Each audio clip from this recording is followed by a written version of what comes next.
Hi teacher and classmates, this video is part of Project 2, the most important parts of Amy Malloy's article, 7 Essential Considerations for Assessing Young Learners. And well, the first part is about how children react to stress. I think that it is important to implement like a more relaxed environment when we are going to assess or when we are going to apply a test, because in this way we can transmit this feeling of confidence to our students and decrease the level of anxiety that most of the students have when they are going to be assessed. Then we have a perception about concepts and time that students have, because it could be, well, we know that it is harder when we are going to assess, for example, verb tenses, because at this point they don't have this sense of time, so it is really complicated for us to teach and also for them to learn. So when we are going to assess these kind of topics, it is necessary to mark a noticeable difference between past, present, and future. So in this way, it could be easier for us to teach and also for them to learn. Then we have and the approval part.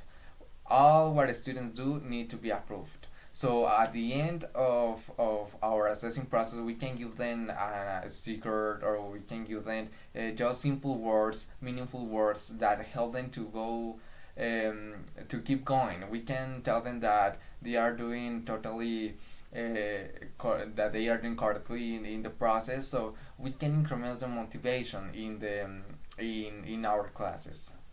Then we have something that it is important, and it is that at this stage they have a lot of curiosity.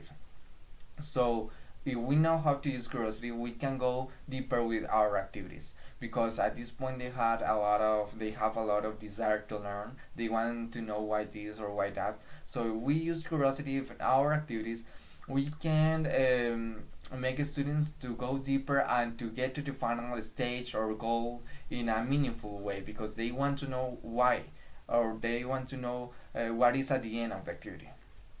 And then we have something really important. With according with the article, in this part there is in the acquisition of first language there is an important critical period, because they are open to languages. So we can take advantage of this, and we can help them with new vocabulary, with new words, with new concepts, and with new pronunciation skills at the same time that they are learning the first language. So we are helping them to go beyond with the knowledge, and also to choose a bilingual path.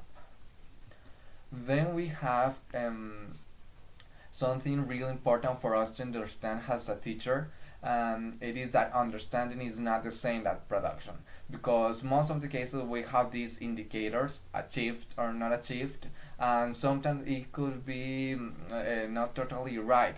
So for example, if a student that don't produce something, it doesn't mean that they don't understand something. So maybe we can change the system a little bit, and we can implement different activities with the same content. So in this way, we are totally focused on that they can understand something, and it is not the way that we are teaching.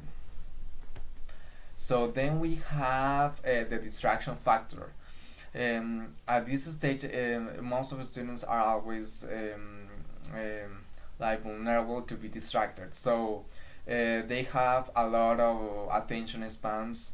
It is really different kids from adults. So we can implement small activities. In these small activities, it is better to change from one to another and to use different topics, because if you use a lot of if you use a long activity, for sure your students could get distracted easily. So maybe if we implement small activities, we can take advantage of the time, of the contents, and we can create a dynamic class. So thank you so much for your attention.